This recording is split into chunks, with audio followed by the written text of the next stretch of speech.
YouTube. What's going on? It's your boy Buddha back in the building for another Last Cloudia unit showcase video, one that is long overdue. If this was high school, I'd be getting the tardiest mark on my record. However, it's not, so we can make these videos at our own leisure. Joker, the first, I'd say, highlighted unit of the Persona 5 Royal collab, is done, finished, over with. What we need to do now is put some respect on the man's name, unlock his ward, which I've been sitting on for almost 2 weeks now. I think I said in one of my recent videos, I've had this man ready to go since like 2 Fridays ago, which is just sad that it took me this long to actually make the showcase. Did we actually see his ward is dark damage cap plus 100, so a little bit of damage cap on top of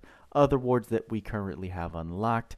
And as you can see, we've got him ready. Level 110, ability board 120, 4th awakened. We do have 96 SC because we have been able to get 3 Joker prisms. I think 1 from missions and 2 from actually those special cubes that you've been able to acquire and unlock with certain keys while going through this mission and the heists and the mission rewards. It's a very confusing structure, and your boy Buddha has not been playing the game like that, so I can't give you that much clarity. Just know that you can get 3 Joker prisms. It's possible, because I haven't pulled a single dupe of him in the gacha. But let's get into this video, because we need to post this up ASAP. The summary of the man Joker: he is a soldier type. Looking at his stat spread, he's actually got some very nice HP at base and a lot of emphasis on STR and INT, kind of cluing us in that he is going to scale off of both of those stats for his physical attacks. Him having an INT stat in no way, shape, or form means that he is a magic caster, so don't get that confused. Looking at the resistances, he's neutral to everything, but does have 5 resistance to light and dark. And then ailment resistances, he's got resistance to poison, blind, neutral to silence and curse, and resistant to stun and illness. Quite nice that he doesn't have any innate weaknesses. He only has resistances, so you can build on top of that if necessary. And then, of course, we will be playing with a 96 SC build in this video, so make your adjustments accordingly. Looking at the abilities, right, his S1 Go Down is a medium area dark combo attack, damage cap plus 3000. This is close range, so you do need to get in the enemy's face before he activates it. Skill 2 is Come, medium area, medium range dark combo attack around the target. This one I've noticed has kind of a wonky targeting system. You don't have to be in the enemy's face. It is medium range, so he has to get into range, but that range can vary depending on, I don't know, prior attacks he's done or if he's hit the enemy already. But I notice he kind of launches this off from different and obscure areas, obscure lines of sight that I wouldn't necessarily anticipate. But it's still useful because he doesn't have to be right up in front of the enemy. And then his S3, which is the goated skill for him, Steal, is a wide area long range dark combo attack around the target. Very nice non-line of sight. Good hit counts and can activate very quickly, which leads into very good DPS. Then his special checkmate: attack target enemy, followed by a powerful dark combo attack to all enemies, finishing attack, damage cap plus 40,000. Very, very irrelevant to Joker's kit and what I want to highlight in this showcase. These special attacks are by no means the highlight of these units' kits. And then the traits, we have Steel Arson, dark damage plus 40% and damage cap plus 14,000. When attacking an enemy that has the lost debuff, damage cap plus 30,000. If dark attack damage is cut by enemy dark resistance, cut the resistance minus 50% and deal damage. This gets confusing because they use different terminology for this resistance cutting, but just know that if a unit has 100 dark resistance when you check them in battle, this, if it was a boss put into break, this would then turn into 50. The 100 would go to 50. If it was 70, it would go to 20. Even though it says percentage, it doesn't actually mean a percentage. Minus 50 actually just means minus that base number to those resistances. And then his trait 2, Wild. Nullify anti-type effects from enemies. When defeating an enemy, gain that enemy's type, boost STR defense int and MND, max plus 24% and damage dealt up to 24%, and cut damage taken by 24% based on number of types unit has. We do know through the data mine that each typing gives Joker 1.5% of this 24 max potential, so you need a total of 16 enemy types in order to get this fully realized, which is just super unrealistic, super unreliable, and kind of sad they structured it that way, but it is what it is. Moving into the base skills, we'll see where Joker is leaning towards and where you want to build him in order to bring out his, I'd say, best potential in most scenarios. Starting with the magic skill, Treacherous Intent. This is going to play into Joker's gimmick of the Loss debuff. First, these enemies have to have Treacherous Intent, which they want you to cast. With this spell, initially just gives a little stat decrease, but then can be manipulated into the Loss debuff. Passive skills, moving on, we have the Fighting Spirit 4, Arcane up 4, again emphasizing that Joker scales off both STR and INT. Heroism up 2, this is a nice 3-in-1 STR defense and HP plus 8%, and he has critical up 2 innately, which is just fine. Advanced Aim Vitals, this is going to help with your critical damage early game when you can't quite hit white damage caps. Proud Force critical hits recover HP. It's the main way that we see HP sustain on physical DPS, so great to see it innately. Illusion, chance of evading physical attacks. That'll come in handy occasionally, but nothing to get too excited about. However, Brute Slayer and Special Boost being innate in Joker's kit is a huge thumbs up. I mean, grouping of Slayer plus Special Boost, that's 100% physical type damage done to any of these select enemies for free is a huge boost to Joker's innate kit and SC saves overall. Blind Research, regular attacks have a chance to inflict blind, and Curse Research, the same thing for Curse. They're trying to tell you that maybe you can be an ailment spammer with Joker. However, I don't recommend leaning into this at all. He's just not the most reliable with his ailment spamming, especially because he doesn't have any ailment spamming done in his physical attacks. Just kind of a missed opportunity, and they tried to do too much, throw an ailment application on Joker with these researches.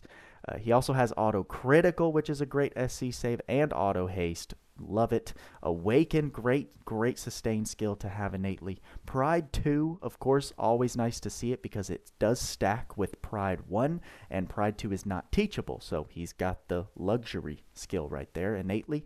Dark Mega Drive, again, I don't think we have this on teachable yet. However, if we did, it would be very expensive. I think like 15 SC, so great to see 30% extra damage and physical and special damage cap.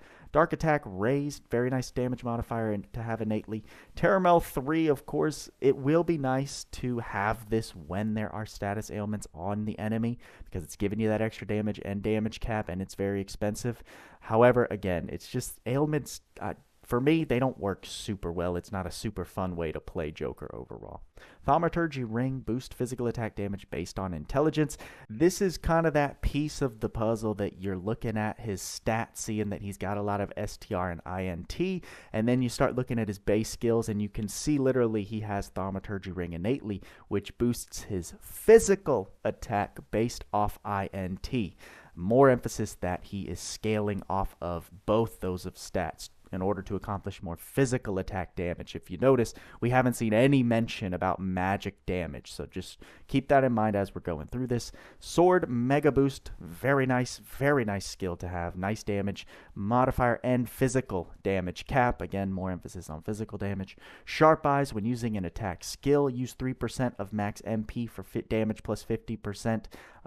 And also make that distinction as well. Sharp Eyes is only skill damage. It doesn't affect normal attack damage or special or anything like that. It's just your S1, 2, and 3. But an incredible skill, very standard for reaching that max DPS potential, so he comes with that innately. Again, awesome to see. Giant Killing 2, another incredible SC save and damage percentage and cap to bosses alike.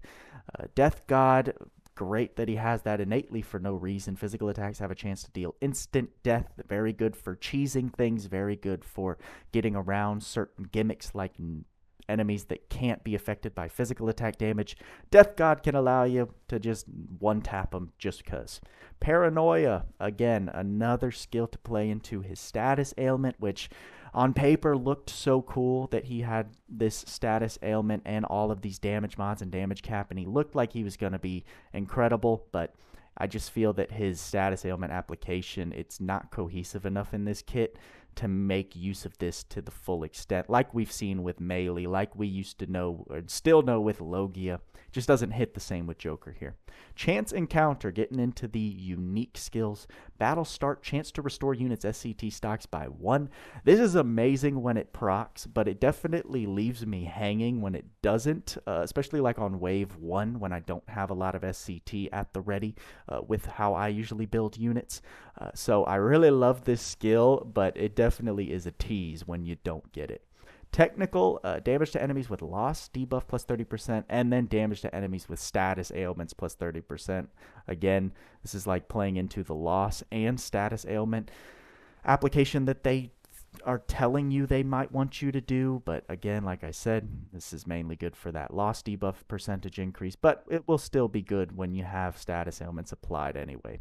Your Mine, duration of loss debuffs given by unit plus 50%, and break recovery time plus 50% for enemies put into break by the unit. So you're going to get use of this first part of this skill all the time if you're using Treacherous Intent, because that will last on enemies 50% longer. However, this second part is just a bit of a troll in my eyes, because if you're trying to build Joker as a breaker and break bosses with Joker, you are unfortunately being played by your intuition, because Joker has one of the worst break values we've ever seen in any unit.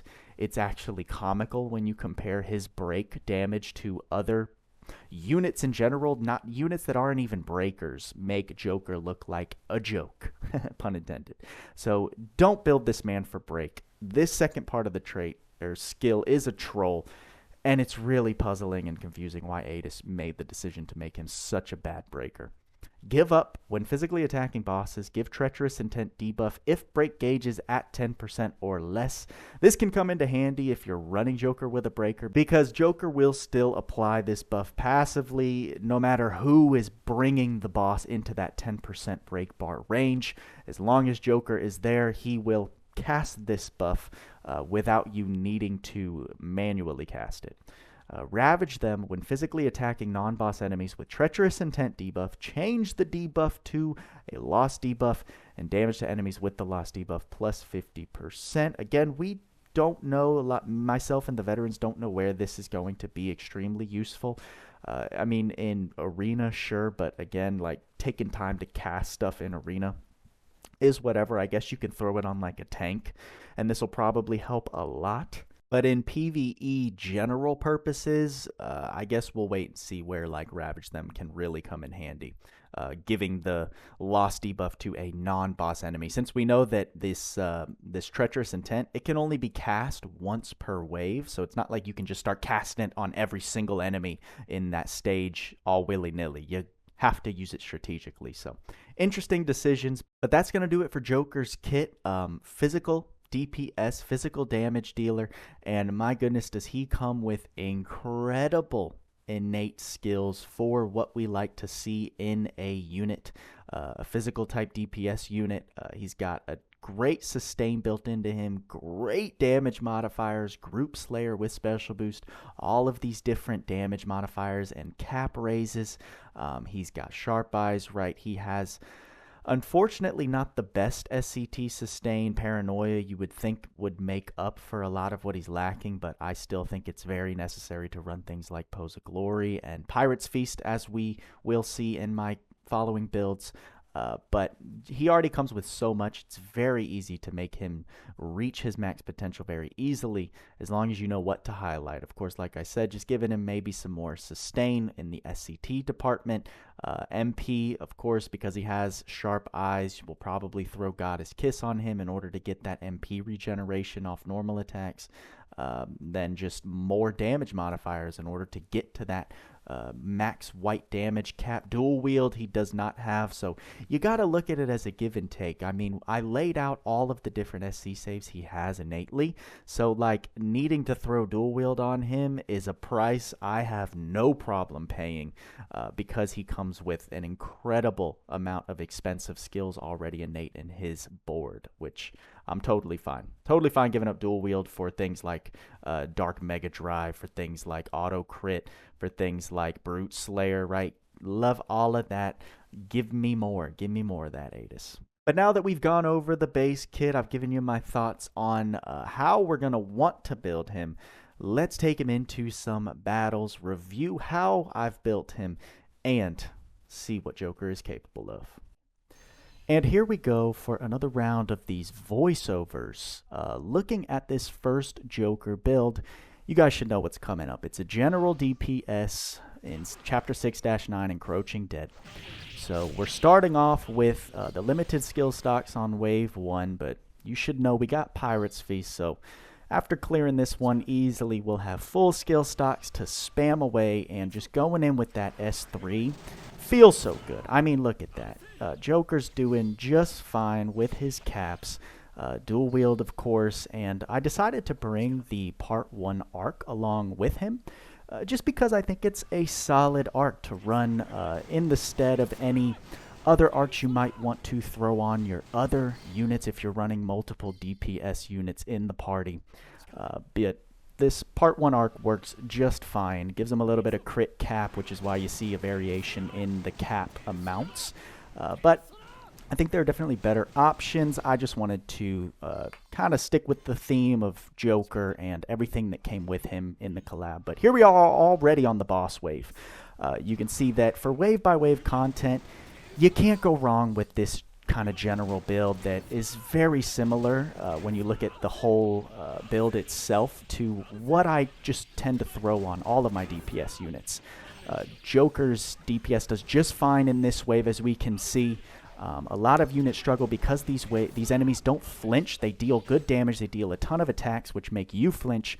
But with Joker's DPS and his spam ability with long-range S3s, he's doing just fine in this wave, or in this stage. Great general DPS wave clearer. Now in this second video, we take him into Finding Tyria, and we do something a little wonky. You're going to see a bunch of setup going on. This is what I call the Joker Ailment Arc Skill Nuker. And that's because Joker's trait 1, if you paid attention, it doesn't only apply to his physical attacks. His damage boosts and damage caps apply to all all types of damage. So here you see we have a little bit of a strategy. We've done our setup. We've weakened Galbor enough to make him very close to weak or neutral to dark. We're going to break him and then actually use Meleemere's Arc skill, which is a dark damage attack, and see just some insane caps, which results in crazy amounts of damage. So with the loss debuff, you see that damage cap of 68,999, resulting in a total output of 3.4 million damage to Galbor during that break. This is not like a practical way to use Joker, but I just thought it was extremely fun and wanted to showcase it in this video. Now we're moving on to actually returning to a general style build, because the last little showcase with the ailments made me want to try out an ailment general DPS build on Joker. Now what you're going to see is a build that's way more free-to-play friendly, I'd argue, and does work, right? Everything in this build is very synergistic, but if you compare this run of Chapter 6-9 to the first run that we did with just a general DPS build, you're going to notice how much more quote-unquote painful this run is. I mean, the thing is, like, we're focused on ailments, right? And we don't have any crazy SCT sustain other than relying on paranoia, which we get SCT by applying ailments through Joker's normal attacks. Now, you're going to see a couple things working against him here. The fact that Joker flinches, right, when you have a lot of enemies on the screen, just him needing to get into close range to do his normal attack is a pain in the butt. As you can see right here, this freaking stone enemy did not want to get an ailment placed on him. I reapplied a Nula Melth unnecessarily, but then was able to get poison and then decided to go ham on spamming skills. Because don't forget, with this build, we're focused so heavy on ailments that if we don't have ailments on the enemies, our damage is going to be just nerfed to the ground. So casting a Nula Melth, right, is step one in these waves. We do have good SCT and skill stocks. I'm not going to knock this build and this strategy for SCT regen. But the difference between this and that first run, just starting with all of our skill stocks, having all of our SC poured into making his damage hit the max potential, you can just tell it resulted in a much faster clear of this stage altogether and a much less dragged out and painful clear for Encroaching Dead here. See, like, we're, I think, already way over the time it took for the first run, and we're only on wave 4 out of 5. But you see the process. I'm definitely going to say that if you're lacking, if you're a new player and you want to lean a little bit into his ailment build, something like this, which I would say is a lot more accessible. The skills in this build are a lot more accessible to free-to-play players than the first build. I completely understand, and it's why I wanted to include this build in the showcase. Here on the boss wave, though, is where we're going to see some issues. Because remember, I like to take on this stage in particular because this boss wave is funky. In the first run, we were able to DPS down these mobs so quickly that you didn't get to see why it's so troublesome. But now that we have to rely on normal attacking the mobs to get status ailments on them, to then bring out our damage potential, it leaves so much room for these mobs flinching us. The fact that they don't get flinched by most attacks themselves makes it so it's very hard to inflict status ailments on enemies like these in a run like this. We're fainted because we're taking so many hits. Even when we're able to get skills off, that DPS potential's just not there clearly. And like, all of these enemies don't have any ailments on them anymore, so we need to go back to putting status ailments on them. I decided to use a special here just to showcase it, but it doesn't make much of a difference. The fact that Joker didn't get any ailment application in his skills really hurts his performance when trying to go for a build like this. And here you go. Here's a beautiful showcase. We get freaking cursed just to rub some salt in the wounds. Now I can't even use skills if I want. I go ahead and apply a Nula Melth again, but like, all of our fast buffs are gone. We still have so much health to get out of the way, and it's just not working out. As you can see, we did not get the clear here. And again, all I ask is for you to compare this run to the first one and tell me which way you would want to build Joker when you get to endgame. And then this last showcase, we have to get into some arena, which is where I was pleasantly surprised.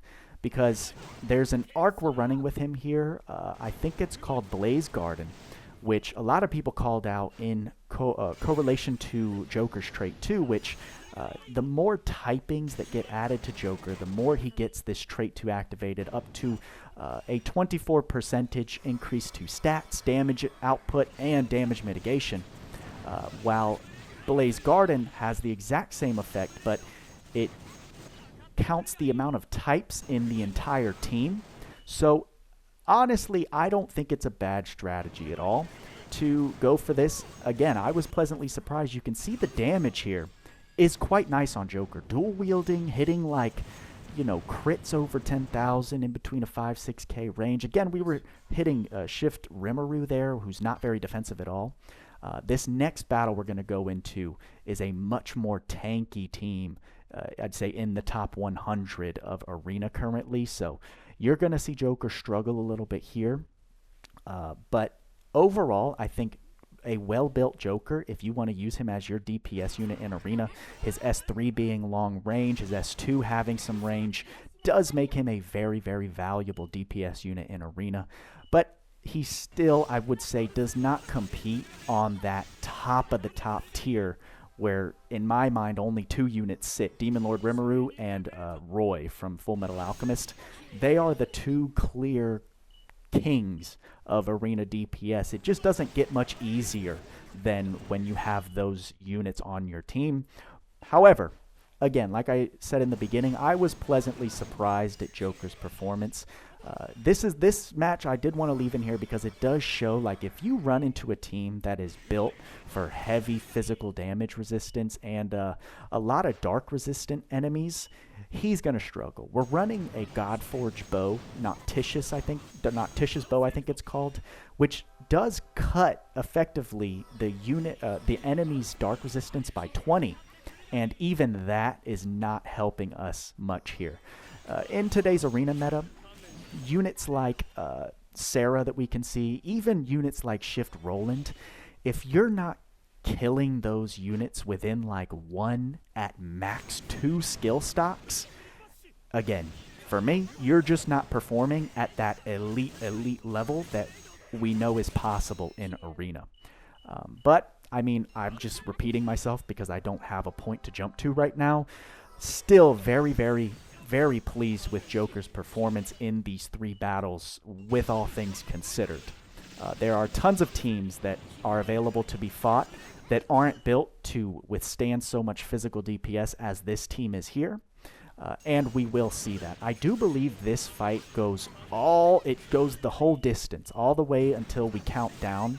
Just because, as you can see, I'm running out of skill stocks. I'm not able to kill things quickly, which means we just have to sit there and take whatever defense the AI is going to bring us. We're not really at a threat of losing this match, but having to wait out an entire 90 seconds with time stop, with flinching, it's just not a fun experience. So kudos to Yang here, because it's a pretty pimped out Joker in terms of physical damage output, I would say. And again, all things considered, with how tanky this team is, with Joker being locked to dark element only, Shift Eliza's charisma or anima is not helping Joker in this case, since she lowers light and fire resistance.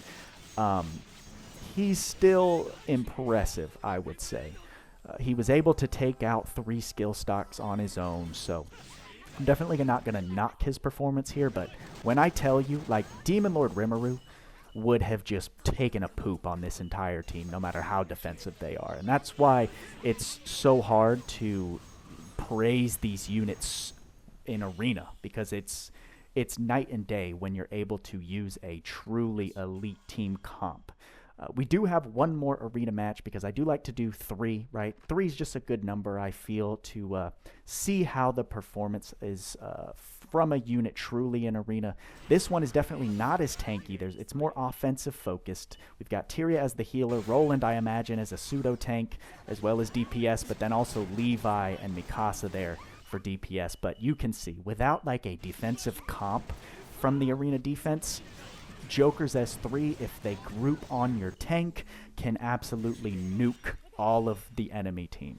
Which, again, if you look at those damage numbers, because we know that damage is heavily mitigated in arena, again, I'm very impressed with Joker's performance. Very, very happy that I'm going this far without needing to cut. The time, I know we're approaching this video's end, so there you go. That's Joker's performance. That's the showcase. I'll see you back in the actual wrapping up commentary of the video. My goodness, was that quite the showcase. Your boy Buddha has been filming for approximately 2 hours and 30 minutes. Reframing these unit showcase videos definitely added more time in the editing aspect, but hopefully it just turns out to be a better video for your viewing pleasure. Shorter, more concise, more to the point. I hope I'm able to teach any newbies something. I hope this was a fun video for all of the Last Cloudia community to watch. And you guys see what Joker was capable of in this video, what I was able to do with certain builds with him. He definitely can, I think, be a little more complex. He's not as straightforward, right? Because Last Cloudia gave him these different routes with status ailments and just pure DPS, along with, you know, trying to strategize how to make him be in a situation where the boss is going into break. He definitely can send you down a little bit of a rabbit hole when figuring out your best build with what skills you have, how you want to experiment with him. Overall, I think this unit is extremely fun. Based on what I've seen, I think Joker is probably my favorite unit of the collab. However, I haven't really played or touched Morgana at all, and I know he's super fun, or it is super fun. So I'm excited to get to build in Morgana when I'm able to. Between Joker and Murrin, they have completely drained all of my resources. But now I'm just kind of rambling and talking too much. I think that's all I got for you this time, guys. Let me know in the comments any questions you have about Joker, about the build, any videos you want to see next. I'm all ears always. Like, subscribe, bell notification so you don't miss a video when I post. You won't be out of the loop if it's crucial information. With all that being said, y'all know what we say. Work hard, play harder. See you in the next video.